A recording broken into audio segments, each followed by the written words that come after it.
জাতীয় সংসদ নির্বাচনে জয়ী হওয়ার পর অধ্যক্ষ আব্দুল আলীম নিজ নির্বাচনী এলাকার শরণখোলায় ছুটে আসেন। তিনি প্রথমেই সৌজন্য সাক্ষাৎ করেন শরণখোলা উপজেলা বিএনপির সাবেক সভাপতি খান মতিউর রহমানের বাসভবনে।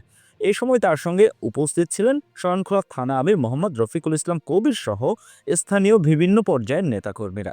খান মতিউর রহমানের বাসভবনে উভয় পক্ষের নেতাদের নিয়ে একটি সংক্ষিপ্ত বৈঠক অনুষ্ঠিত হয়।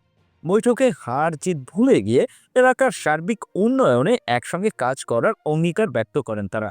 কোনো ধরনের সহিংসতা ছাড়াই শরণখোলাকে কিভাবে আরও উন্নত ও সমৃদ্ধ করা যায় সে বিষয়ে আলোচনা হয়। হাতে হাত রেখে কাঁধে কাঁধ মিলিয়ে এলাকার মানুষের কল্যাণে কাজ করার প্রত্যয় ব্যক্ত করেন দুই নেতা।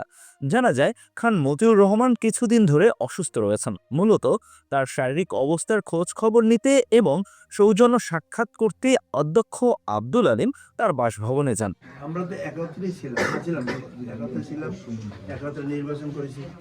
জোট ছিল, কঠিন জোট ছিল, তাই না? এবারে প্রেক্ষাপটে আমরা আলাদা হয়েছি। আবার একদল একসাথে নির্বাচন করলে তো সেটা তো যাই হোক, যাই ভালো হয়েছে।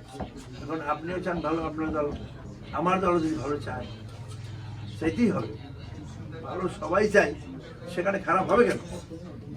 খারাপ হওয়ার সুযোগ নেই।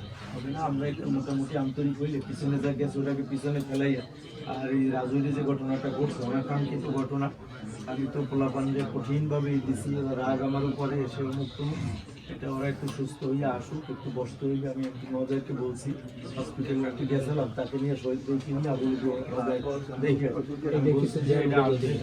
দেখে মামায় আর আমি দুই মঙ্গলকে উপযুক্ত বিচার করে। আর ওই যে শুরু থেকে শেষ পর্যন্ত যে অর্থের জন্য যে চিকিৎসা খরচা, এই যে আপনার দেওয়া হয়েছে, বৈঠক শেষে খান মতিউর রহমান নিজেই বাড়ি থেকে বের হয়ে অধ্যক্ষ আব্দুল আলীমকে রাস্তায় গাড়ি পর্যন্ত এগিয়ে দিয়ে বিদায় জানান।